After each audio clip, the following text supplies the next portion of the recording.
Hello friends, എല്ലാവർക്കും നമസ്കാരം. നിങ്ങളേവരും കാത്തിരിക്കുന്ന നയനിയുടെയും ആദർശിന്റെയും നാളത്തെ വിശേഷത്തിലേക്ക് എല്ലാ കൂട്ടുകാർക്കും സ്വാഗതം. എല്ലാവർക്കും നല്ലൊരു ശുഭരാത്രിയൊക്കെ നേർന്നുകൊണ്ട് നമുക്ക് നാളത്തെ വിശേഷത്തിലേക്ക് കടന്നാലോ. ഇന്നത്തെ വിശേഷവും പ്രമോയൊക്കെ കണ്ട് നിങ്ങൾ കാത്തിരിക്കുകയാണെന്ന് എനിക്കറിയാം, അതുകൊണ്ട് ഞാൻ പറഞ്ഞു ബോറടിപ്പിക്കുന്നില്ല. അങ്ങനെ വിവാഹമൊക്കെ കഴിഞ്ഞു. നമ്മുടെ നന്ദുവിന്റെ കാര്യത്തിനും ഒരു തീരുമാനമായിട്ടുണ്ട്. നന്ദു റിക്കവറൊക്കെ ആയിട്ട് വന്നിട്ടുണ്ട്. അപ്പൊ അതുകൊണ്ട് തന്നെ നന്ദുവിനെ കാണിച്ചിട്ടാണ് ഇന്നത്തെ ലാസ്റ്റ് സീൻ അവസാനിക്കുന്നത്. നന്ദുവിന്റെ മനസ്സിൽ തികട്ടി തികട്ടി വീണ്ടും അനിയുടെ ഓർമ്മകൾ തന്നെ വന്നുകൊണ്ടിരിക്കുകയാണ്. അനിയുടെ കൂടെ കറങ്ങിയതും അനി വീഴാൻ പോയപ്പോൾ അനി താങ്ങി പിടിച്ചതും അതുപോലെ എടുത്ത് കറക്കിയതും ഒക്കെ ഓർക്കാണ് കേട്ടോ. ഒരിക്കലും അനീനെ മറക്കാൻ കഴിയില്ല നന്ദുവിന്.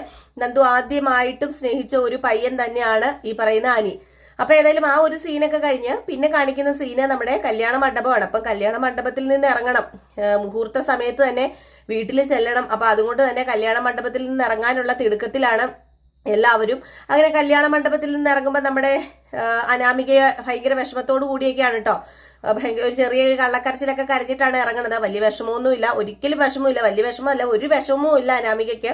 അനാമികയുടെ അച്ഛനും അമ്മയ്ക്കും ഒരു ഉപദേശം മാത്രമേ ഉള്ളൂ, അവിടെ ചെന്ന് എല്ലാ കാര്യങ്ങളും കറക്റ്റായിട്ട് നടക്കണം. അവിടെ ചെന്നിട്ട് സ്വർണങ്ങളെല്ലാം തിരിച്ചേൽപ്പിക്കണം.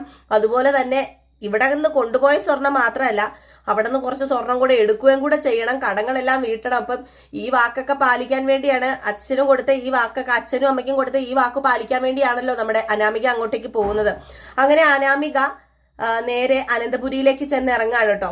അപ്പം അനന്തപുരിയിൽ ചെന്ന് ഇറങ്ങുമ്പോഴേക്കും നിലവിളക്കൊക്കെ എടുത്തു വെച്ച് തന്നെ സ്വീകരിക്കുകയാണ് അനന്തപുരിയുടെ എല്ലാവരും. ആദ്യത്തെ മരുമകളാണെന്നൊക്കെ പറഞ്ഞ് പുകഴ്ത്തി വാഴ്ത്തി പാടിയൊക്കെയാണ് സ്വീകരിക്കുന്നത്. അങ്ങനെ വലതുകാല് വെച്ച് അനന്തപുരി തറവാട്ടിലേക്ക് നമ്മുടെ അനാമിക കാലെടുത്ത് വെച്ച് കയറുമ്പോൾ അവിടെ വേറെ പ്രശ്നമൊന്നും ഉണ്ടാവുന്നില്ല. സാധാരണ നമ്മളൊക്കെ ചിന്തിക്കുമായിരിക്കാം നിലവിളക്ക് കെടുവെന്നൊക്കെ. അതിലും വലിയൊരു പ്രശ്നമാണല്ലോ താലി അഴിഞ്ഞു വീണപ്പോൾ ഉണ്ടായത്. അപ്പൊ അതുകൊണ്ട് തന്നെ വേറൊരു പ്രശ്നം അവിടെ ഉണ്ടാവുന്നില്ല. പക്ഷേ നമ്മുടെ അനിക്ക് ഒരു സന്തോഷവും ഇല്ല കേട്ടോ. അനി മനസ്സിൽ ഇങ്ങനെ വലതുകാലെടുത്ത് വെച്ച് കയറുമ്പോഴും അനിയുടെ മനസ്സുകൊണ്ട് അനി പറയുന്നത്, ഒരിക്കലും എനിക്ക് അംഗീകരിക്കാൻ പറ്റുന്ന ബന്ധമല്ല ഇത് എത്ര ദിവസം മുന്നോട്ടേക്ക് പോകുമെന്നും എനിക്കറിയില്ല.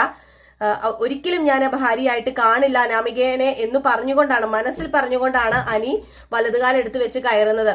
അപ്പൊ ഇതിനിടയിൽ ആയിക്കോട്ടെ നമ്മുടെ ആദർശ് അനിയോട് പറയുന്നുണ്ട്, എടാ നീ നിന്റെ മുഖത്തെ ഈ ഒരു ഇതൊക്കെ അങ്ങ് മാറ്റി, ആ വിളർച്ചയൊക്കെ അങ്ങ് മാറ്റി വെക്കണം. നിന്റെ മുഖം കണ്ടു കഴിഞ്ഞിട്ടുണ്ടെങ്കിൽ അറിയാം നിനക്ക് എന്തോ ഇഷ്ടക്കേടുണ്ടെന്ന് അത് മനസ്സിലാകും.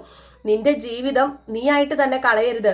ഇപ്പൊ തന്നെ ജോത്സ്യൻ പല കാര്യങ്ങൾ പറഞ്ഞപ്പോ എനിക്ക് പേടിച്ച് നിൽക്കുകയാണ്. അപ്പൊ എന്താ ഏട്ടനോട് എന്ത് പറഞ്ഞെന്ന് ഏട്ടൻ പറയുന്നത്? അത് പിന്നെ അതൊന്നും ഇപ്പൊ നീ അറിയണ്ട. ഇല്ല, എനിക്ക് അറിയണം ഏട്ടാ, എന്താ ജോത്സ്യൻ പറഞ്ഞത് എന്ന് ചോദിച്ചപ്പോഴത്തേക്കും, അത് നിനക്ക് വീണ്ടും ഒരു വിവാഹം ഉണ്ടാകുമെന്നും ഈ വിവാഹം അധികം നാൾ നീണ്ടു പോവില്ല എന്നും ജോത്സ്യൻ ഇങ്ങനെയൊക്കെ പറഞ്ഞു എന്നോട്.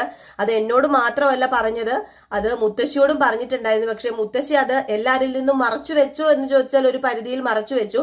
കാരണം നമുക്ക് ഒരു കാരണവശാലും ഈ വിവാഹം നടക്കാൻ പാടില്ലായിരുന്നു. വാഴക്കല്യാണം എന്നത് വെറും പേര് മാത്രമേ ഉള്ളൂ.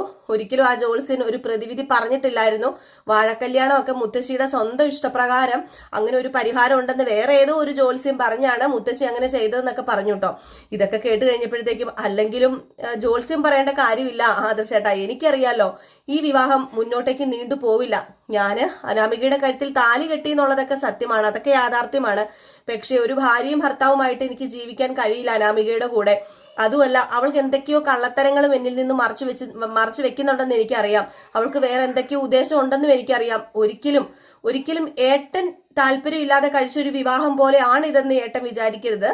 ഏട്ടന് താല്പര്യമില്ലാതെയാണ് ഏട്ടൻ നയനേടത്തിനെ കെട്ടിയത് എങ്കിലും നയനേടത്തി ഈ വീട്ടുകാർക്ക് നല്ലത് മാത്രം ചെയ്യാനേ ആഗ്രഹിക്കുന്നുള്ളൂ. നയനേടത്തിയെ പോലെ ഒരു പെണ്ണിനെ ഒരിക്കലും അത് സങ്കല്പിക്കാൻ പോലും പറ്റില്ല. അതുപോലെ ഒരിക്കലും എന്റെ ജീവിതം ഇത് ഇഷ്ടമില്ലാത്ത കല്യാണമാണെങ്കിലും ഇപ്പൊ ആദർശേട്ടന് നയനേടത്തിയുടെ ജീവനാണല്ലോ. അതുപോലെ എനിക്ക് ജീവനൊന്നും ആകാൻ പോകുന്നില്ല. കൂടിപ്പോയാൽ ഒരു മാസം പോലും ഈ ബന്ധം മുന്നോട്ടേക്ക് പോകുമെന്ന് എനിക്ക് അറിയില്ല എന്നൊക്കെ പറയുമ്പം, നീ ഇങ്ങനെയൊന്നും പറയാതെ. കാരണം ഇവിടെ എല്ലാവരും അനാമികേനെ മറ്റു മക്കളെക്കാൾ കൂടുതൽ സ്നേഹിക്കുന്നു. നവ്യ കയറി വന്നു, നയന കയറി വന്നു, ഇവരെക്കാളൊക്കെ കൂടുതൽ സ്നേഹിക്കുന്ന അനാമികേനെയാണ്. അപ്പൊ അതുകൊണ്ട് തന്നെ നീ എത്ര തള്ളിപ്പറയാൻ ശ്രമിച്ചാലും, ഈ വിവാഹം എത്ര വേർപെടുത്താൻ ശ്രമിച്ചാലും, പൊട്ടിച്ചെറിയാൻ ശ്രമിച്ചാലും അതൊന്നും നടക്കാൻ പോകുന്ന കാര്യമല്ല. അതുമല്ല, മുത്തശ്ശന് വേദന ഉണ്ടാക്കുന്ന ഒരു കാര്യവും നമ്മൾ ചെയ്യില്ലല്ലോ എന്ന് പറഞ്ഞപ്പം, അതുകൊണ്ടാണല്ലോ ഇത്രയും വരെ എല്ലാവരും എന്നെ കൊണ്ട് എത്തിച്ചത്. ഒരു ഇഷ്ടമില്ലാത്ത വിവാഹത്തിന് എനിക്ക് നിന്നു കൊടുക്കേണ്ടി വന്നത് തന്നെ അത് മുത്തശ്ശൻ കാരണമാ. ഏതായാലും ഇത് ഏതുവരെ പോകുമെന്ന് എനിക്ക് അറിഞ്ഞുകൂടാ. പോകുന്ന വരെ ഞാൻ പോകാൻ തയ്യാറാണ് എന്നൊക്കെ പറഞ്ഞുകൊണ്ടാണ് നേരെ റൂമിലേക്ക് കയറി പോകുന്നത്. ഇതേ സമയം റൂമിലേക്കല്ല, അനിയുടെ റൂമിലേക്കല്ല, പാലും പഴവും ഒക്കെ ഇങ്ങനെ കൊടുക്കണമല്ലോ. അപ്പൊ അതുകൊണ്ട് അവിടെ ഇവരെ കൊണ്ടുവന്ന് ഇരുത്തുകയാണ്. അപ്പൊ പാലും പഴവും ഒക്കെ കൊടുക്കാൻ വേണ്ടി നമ്മുടെ നയനയാണ് മുത്തശ്ശി ഏർപ്പാടാക്കുന്നത് കേട്ടോ. അപ്പൊ നയന വേണം പാലും പഴവും ഒക്കെ കൊടുത്ത് അവരെ അനുഗ്രഹിക്കാൻ, അല്ലെങ്കിൽ അവർക്കൊരു ഉപദേശം നൽകാൻ എന്ന് വലിയൊരു ആഗ്രഹം തന്നെയാണ് മുത്തശ്ശിക്ക്. അത് മുത്തശ്ശന്റെയും കൂടെ നിർദ്ദേശപ്രകാരം തന്നെയാണ് കേട്ടോ. മുത്തശ്ശൻ പ്രത്യേകിച്ച് എടുത്തു പറഞ്ഞിട്ടുണ്ട്, അനാമിക മോള് ഒരു നല്ല മരുമകളാകണമെങ്കിൽ, ഒരു നല്ല മകളാകണമെങ്കിൽ തീർച്ചയായും അത് നയനയെ കണ്ടു വേണം പഠിക്കാനെന്ന് പറഞ്ഞിട്ടുണ്ട്. അപ്പൊ പാലും പഴവും ഒക്കെ തയ്യാറാക്കുന്ന ആ ഒരു തിരക്കിലാണ് നമ്മുടെ നയന. അപ്പൊ ഈ നയന ഇത് ചെയ്തുകൊണ്ടിരിക്കുമ്പോഴത്തേക്കും കയറി വന്നിട്ട് നമ്മുടെ ജാനകിയൊക്കെ കയറി വന്നിട്ട് പറയുന്നുണ്ട്, ഒരിക്കലും നീ വിചാരിക്കണ്ടടി, നിനക്ക് ഈ ഒരു സ്ഥാനം നിനക്ക് ഉണ്ടാകുമെന്ന് നീ വിചാരിക്കണ്ട. നീ എന്താ അവൾക്ക് പാലും പഴവും കൊടുത്തിട്ട് നീ അവളെ അനുഗ്രഹിക്കാൻ നിൽക്കുകയാണെങ്കിൽ ഒരിക്കലും അനുഗ്രഹമല്ല അവൾക്ക് ഉണ്ടാകണത്. നീ പ്രാഗി വിടുകയുള്ളൂ. ഒരിക്കലും ആ ജീവിതം മുന്നോട്ടേക്ക് പോകരുത് എന്ന് നീ പ്രാഗി വിടുകയുള്ളൂ. കാരണം നിനക്ക് കിട്ടാത്ത സൗഭാഗ്യങ്ങളാണല്ലോ അനാമിക മോൾക്ക് കിട്ടാൻ പോകുന്നത്. കണ്ടോടി, അന്തസ്സുള്ളൊരു കുടുംബത്തിൽ നിന്ന് അന്തസ്സായിട്ട് വിവാഹം കഴിച്ചു വന്നു കഴിഞ്ഞാല് ഇങ്ങനെ ഇരിക്കും. അല്ലാതെ അർഹതയില്ലാത്തവര് വീട്ടിൽ കയറി പറ്റിക്കഴിഞ്ഞിട്ടുണ്ടെങ്കിൽ നിന്റെയും നവ്യയുടെയും ഗതിയായിരിക്കും അവർക്ക് ഉണ്ടാകാൻ പോകുന്നത്. അതുകൊണ്ട് തന്നെ നീയൊക്കെ ഇനി കൊതിക്കാൻ പോകുന്നേ ഉള്ളൂ. ഒരു മരുമകളെ എങ്ങനെ സ്നേഹിക്കണമെന്ന് നീയൊക്കെ കണ്ടു കൊതിക്കാൻ പോകുന്നതേ ഉള്ളൂ എന്നൊക്കെ ഇങ്ങനെ പറയാണ്. അപ്പൊ ഈ പാലും പഴവും ഒന്നും നമ്മുടെ നയനിയെ കൊണ്ട് കൊടുപ്പിക്കാൻ സമ്മതിക്കുന്നില്ല കേട്ടോ. അപ്പൊ പാലും പഴവും ഒക്കെ വേറെ ആരെ കൊണ്ട് കൊടുപ്പിക്കണം എന്ന് ചോദിച്ചിട്ടുണ്ടെങ്കിൽ ഇവര് തന്നെ കൊടുക്കാനുള്ള പ്ലാനാണ്. പക്ഷെ മുത്തശ്ശി സമ്മതിക്കുന്നില്ല. മുത്തശ്ശി പറയുന്നത് പാലും പഴവും കൊടുക്കേണ്ടത് നയന തന്നെയാണെന്ന്. അപ്പൊ അവിടെ മുത്തശ്ശി എതിർക്കുകയാണ്. മുത്തശ്ശിയുടെ മുമ്പിൽ വേറെ ഒന്നും ചെയ്യാൻ പറ്റത്തില്ലാത്തൊരവസ്ഥ. മുത്തശ്ശിയുടെ മുമ്പിൽ വേറെ ഒന്നും ഇവർക്ക് ചെയ്യാൻ പറ്റില്ലല്ലോ. കാരണം മുത്തശ്ശീനെ ധിക്കരിച്ച് ചെയ്യാൻ പറ്റില്ല. ഇത് മുത്തശ്ശൻ തന്നെ എനിക്ക് തന്ന ഒരു ഇതാണ്, നിർദ്ദേശമാണ്, ഇതനുസരിച്ചേ പറ്റൂ എന്ന് പറഞ്ഞ് മുത്തശ്ശി നിൽക്കുന്നു. അങ്ങനെ കർശനമായിട്ട് മുത്തശ്ശി നിന്നപ്പോഴത്തേക്കും പിന്നെ അവിടെ വേറൊരു ഓപ്ഷൻ ഇല്ലാണ്ട് അങ്ങ് പോയി. അതിനിടയിൽ നമ്മുടെ ആദർശമായിട്ട് തർക്കം പിടിക്കുന്നുണ്ട് ദേവയാനിയൊക്കെ. ദേവയാനിയും ജലജയും ഈ പറയുന്ന നമ്മുടെ ജാനകിയൊക്കെ പറയുന്നുണ്ട്, ഇവിടെ ചിലവർക്കൊക്കെ നേരത്തെ അമ്മ എന്ന് പറഞ്ഞാൽ ജീവനായിരുന്നു.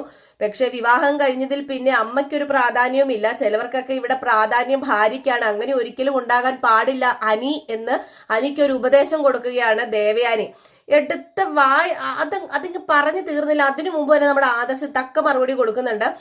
ഒരു ഭാര്യ വന്നെന്ന് പറഞ്ഞ അമ്മയുടെ സ്ഥാനം ഒരിക്കലും ആരും നഷ്ടപ്പെടുത്താനൊന്നും പോകുന്നില്ല. അങ്ങനെ നഷ്ടപ്പെടുത്തുന്നത് നല്ലതാണെന്ന് ഞാൻ പറയുന്നില്ല. പക്ഷേ ഒരു അമ്മയ്ക്ക് എത്രമാത്രം പരിഗണന കൊടുക്കുന്നോ ആ ഒരു പരിഗണന തന്നെ ഒരു ഭാര്യയ്ക്കും കൊടുക്കണം എന്ന് പറയുന്നുണ്ട്. ഇത് നമ്മുടെ ജയനും പറയുന്നുണ്ട് കേട്ടോ. അപ്പൊ ഇത് കേൾക്കുമ്പോഴത്തേക്കും നമ്മുടെ ദേവയാനിയുടെ അണ്ണാക്കി പിരിവെട്ടിയ പോലെ ദേവയാനി നിപ്പുണ്ട്.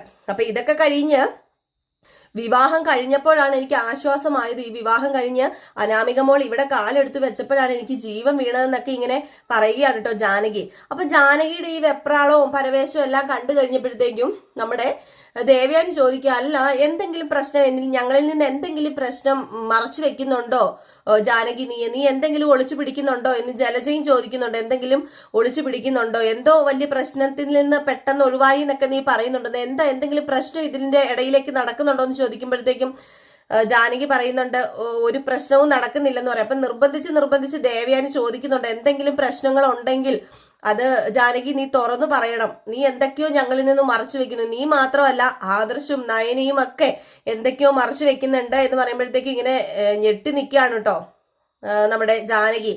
സത്യങ്ങൾ വിളിച്ചു പറയുമോന്നൊന്നും അറിയില്ല. അതൊക്കെ നമുക്ക് കാത്തിരുന്ന് കാണേണ്ടിയിരിക്കുന്നു. അപ്പൊ ഇതൊക്കെ കോർത്തിണക്കിക്കൊണ്ട് ഒരു അടിപൊളി വിശേഷമാണ് നമ്മൾ നാളെ കാണാൻ പോകുന്നത്. അപ്പൊ എല്ലാവരും കാത്തിരിക്കുക. നമ്മുടെ അനാമിക അടിച്ചു മാറ്റിക്കൊണ്ട് പോകാൻ ഉദ്ദേശിക്കുന്ന സ്വത്തൊക്കെ അനാമിക അടിച്ചു മാറ്റിക്കൊണ്ട് പോകുമെന്നും അതുപോലെ തന്നെ ഇവരുടെ വിവാഹ ജീവിതം എത്ര ദിവസം നീണ്ടുപോകും എന്നൊക്കെ നമുക്ക് കാത്തിരുന്ന് കാണാം. അപ്പൊ എല്ലാവരും കാത്തിരിക്കുക. എല്ലാവർക്കും വീണ്ടും നല്ലൊരു ശുഭരാത്രിയൊക്കെ നേർന്നുകൊണ്ട് നിർത്തുന്നു. എല്ലാവർക്കും ടാറ്റാ ബൈ ബൈ.